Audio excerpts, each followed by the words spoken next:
Some places don't want to be found. Some places... wait.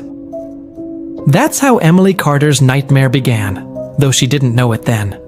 She thought she was simply moving into a house. Old, cheap, hidden on the outskirts of town. Perfect for a fresh start. But when her GPS directed her down the broken road that locals whispered about, she realized something was wrong. Harlow Road stretched endlessly, lined with dead trees that leaned inward like they wanted to hide the path.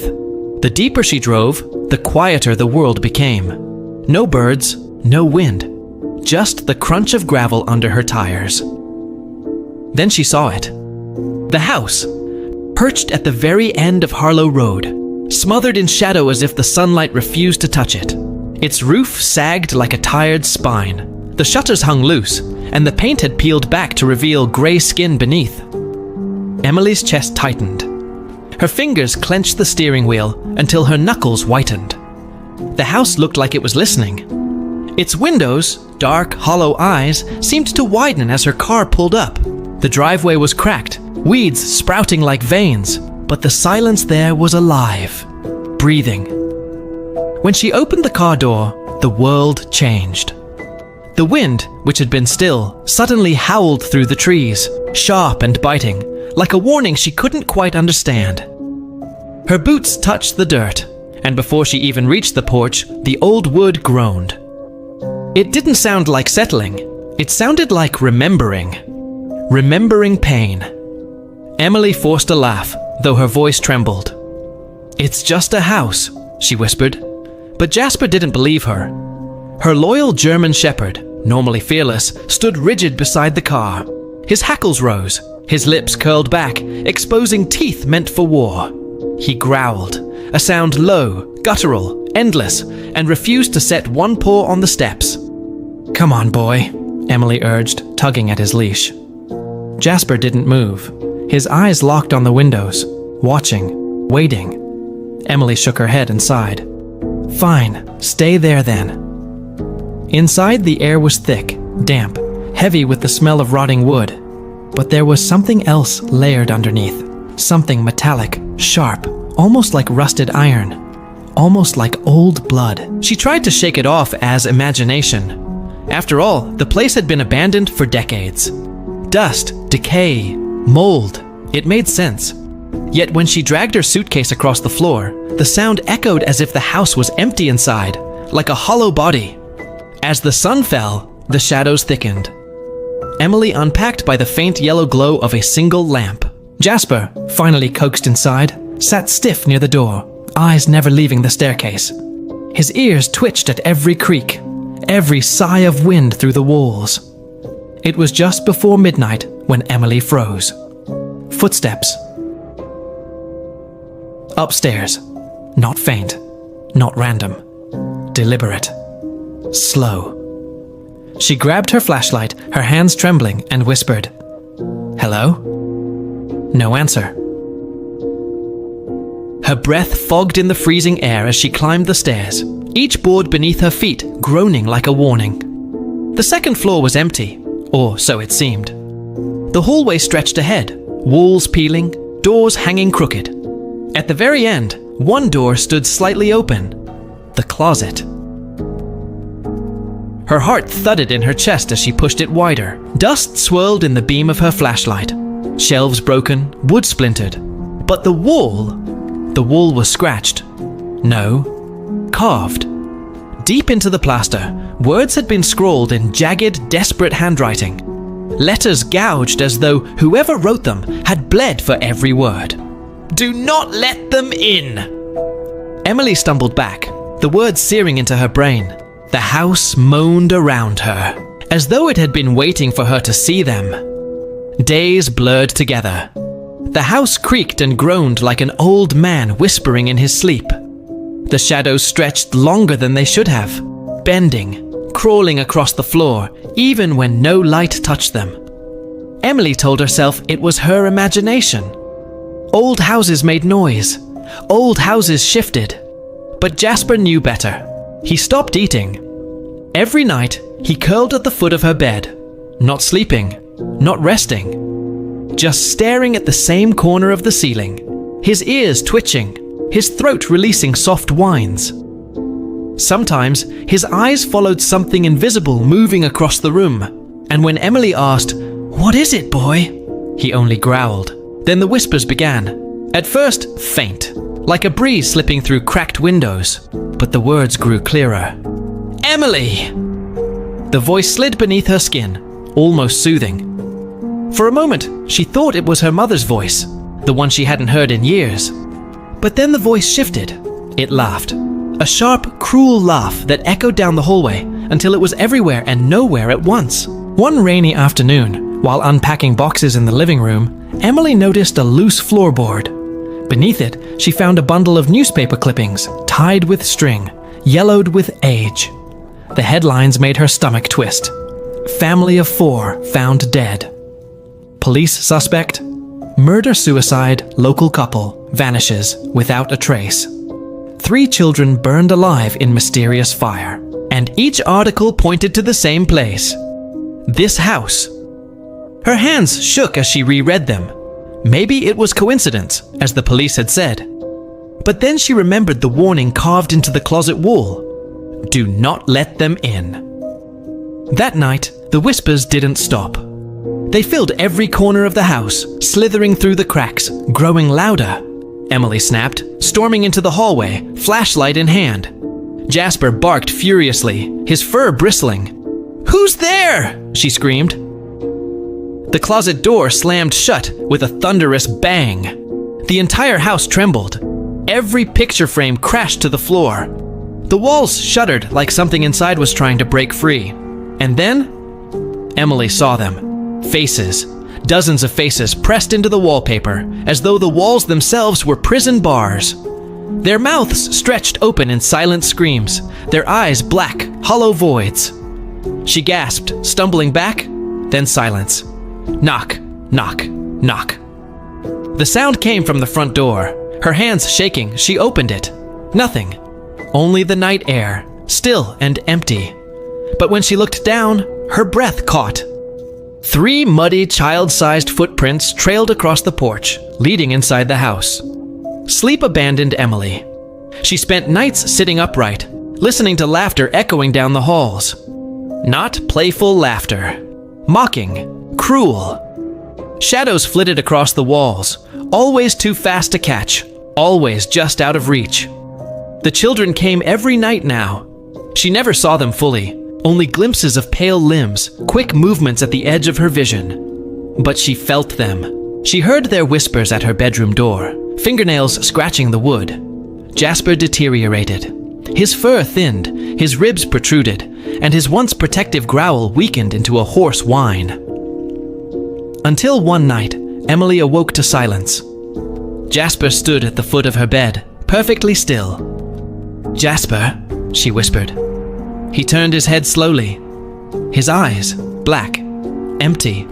His chest didn't rise. He wasn't breathing. And then, in the voice of a child, he spoke. "Let us in!" Emily screamed, bolting from the bed, slamming herself into the bathroom and locking the door. Her heart pounded against her ribs as she sank to the floor. The mirror above the sink fogged over, though the air was ice cold. Words appeared in the condensation, curling across the glass as if written by unseen fingers. "You already did." The next day, her hands shaking, Emily called the realtor. "You didn't tell me!" she hissed. His voice cracked through the phone, trembling. "Ma'am, you should leave. That house, it doesn't keep people. It keeps souls." That night, Emily's mind had only one thought: escape. Her hands shook violently as she shoved clothes into a half-zipped suitcase. Papers, money, anything she could grab, tossed inside in chaos. She stuffed Jasper's collar into her pocket, the metal tag cold against her skin. It felt heavier than it should, almost as if it didn't want to leave this place. Her breathing came in ragged gasps as she clutched the car keys like a lifeline and bolted for the front door. But the moment her hand gripped the knob, she froze. The lock clicked open, but the door itself wouldn't budge. She pulled harder, then slammed her shoulder against it until her bones ached. Nothing. The wood felt like stone, unyielding. She pounded it with her fists, screaming, sobbing, but the only answer was the sound of the house itself, groaning. The walls shivered, the floor beneath her feet rippled, the ceiling creaked. The house was alive, and it wasn't letting her go. Then, the laughter began. It came first as a faint giggle, a single child's laugh in the distance. Then another joined, and another, until it was dozens of voices, high-pitched, playful, echoing from every wall, every floorboard, every breath of cold air in the house. Emily, Emily, Emily. Her name was no longer her own, it was theirs. Panicking, she stumbled backward, her suitcase spilling across the hallway. Clothes scattered as she ran up the staircase, the laughter chasing her, shaking the very foundations of the house. The chandelier above swayed violently, its glass pieces shattering and raining down around her like knives. She gasped for breath, heart pounding, as she threw herself into the closet at the end of the hall, the same closet with the warning. The door slammed shut behind her on its own, trapping her in freezing air so cold her breath came out in thick clouds. On the plaster wall, the words glared back at her in the beam of her shaking flashlight. "Do not let them in." Her lips trembled as she whispered, "It's too late." The air thickened. Then, the walls around her began to bulge and stretch, as though something inside was pressing to get out. From the cracks in the plaster, pale little fingers emerged. First one hand, then two, then dozens. Small hands, soft and cold, clawed at the air, reaching for her. The walls split open. Dozens of faces pushed through. Children's faces, but wrong. Skin grey and cracked, eyes nothing but endless black pits. Their mouths opened in silent screams before exploding into laughter. Emily shrieked as the first set of hands grabbed her wrist, then her ankle, then her throat. They were everywhere, pulling, tearing. Cold as ice, stronger than steel, she fought back desperately, kicking, clawing, her fingernails breaking as she scraped at the plaster. Blood smeared across the walls, streaking over the warning she had ignored. "Let us in!"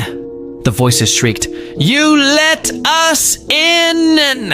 Her flashlight dropped, rolling across the floor, its beam catching one final image before it flickered out.